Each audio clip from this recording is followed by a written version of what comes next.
famille n'est pas uniquement une question de sang, mais c'est aussi une question de sentiment, d'affinité entre les humains, l'affinité entre les amis, les rencontres que nous faisons durant notre vie, qu'elles soient courtes ou longues.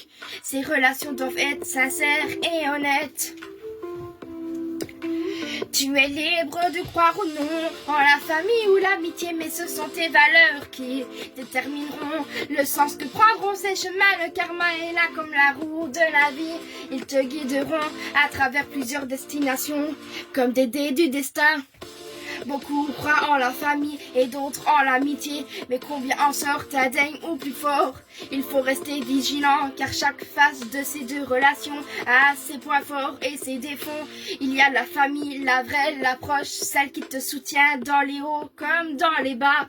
Il y a les amis, ceux que tu considères comme ta famille.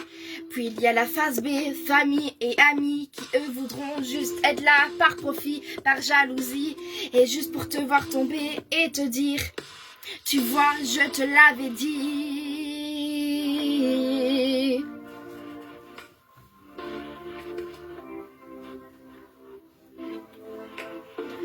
Tu es libre de croire ou non en la famille ou l'amitié, mais ce sont tes valeurs qui détermineront le sens que prendront ces chemins. Le karma est là comme la roue de la vie. Ils te guideront à travers plusieurs destinations, comme des dés du destin. Moi j'ai qu'une chose à te dire, fais ta vie, fabrique ta vie du mieux que tu peux.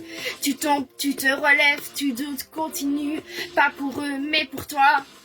Et rien que pour toi, laisse parler ceux qui parlent, toi seul connais que tu es toi. Seul dois choisir à qui accorder ta confiance ou pas.